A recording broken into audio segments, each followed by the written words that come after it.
Thank you, Madam Chair. I recall during the hearing on this same topic in 2019 that then I expressed my concern regarding TransDigm's business practices. It appeared clear that the American taxpayers were getting ripped off and that TransDigm should pay back the money.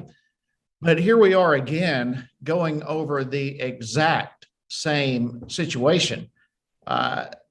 Committee Democrats here today are holding this hearing presumably to present themselves as being tough on things like waste, fraud, and abuse. But I find that extremely difficult for anyone with a reasonable mindset to buy into and to believe. I mean, here today, Democrats are going to hold up TransDigm as though they were some sort of trophy to be exhibited on the wall, when literally trillions of dollars have gone out the door from the Biden administration, much of it for dubious so-called COVID relief measures. Just by itself, for example, unemployment insurance fraud by itself could run into hundreds of billions of dollars. What is this committee doing about it to address those kinds of concerns? And yet here we are.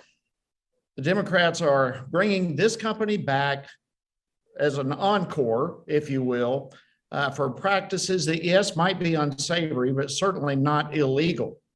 And even if the definition itself of excessive profits is pretty much has been made up by the Inspector General.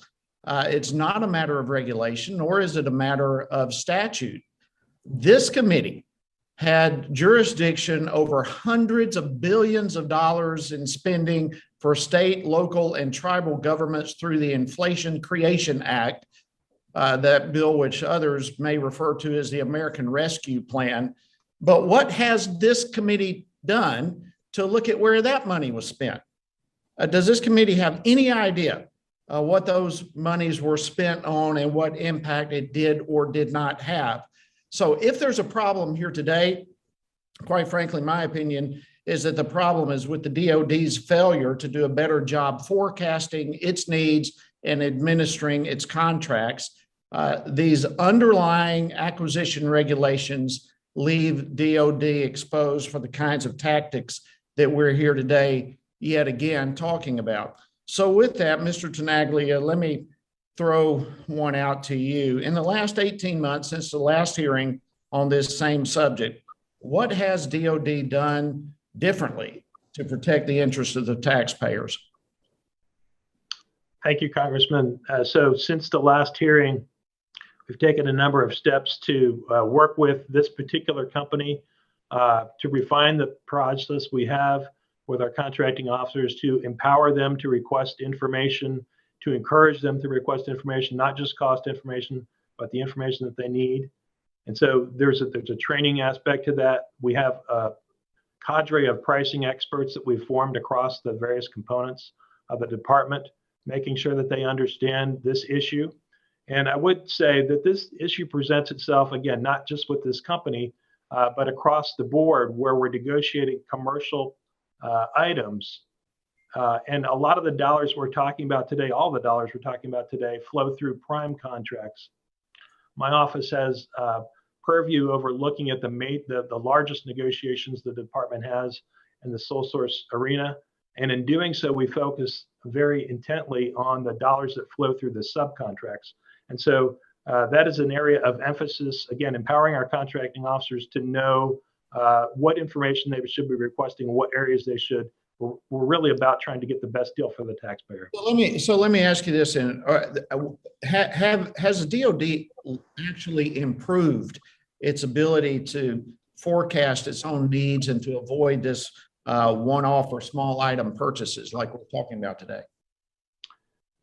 So I've had those discussions with the Defense Logistics Agency, and we accept the IG's recommendation for alternative pricing strategies that do include some of the aggregation techniques that the ranking member mentioned. So we will be looking at that.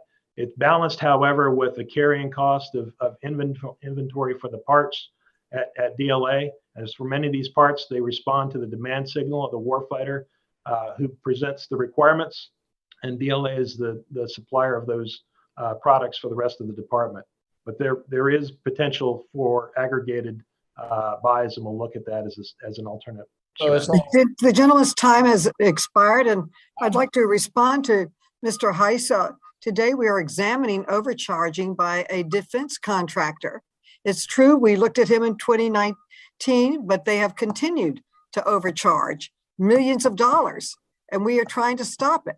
And this overcharging has cost taxpayers millions. So if you care, or my Republican colleagues care about waste, fraud, and abuse, you should care about this hearing. And I hope you'll take a serious look and help us with the passage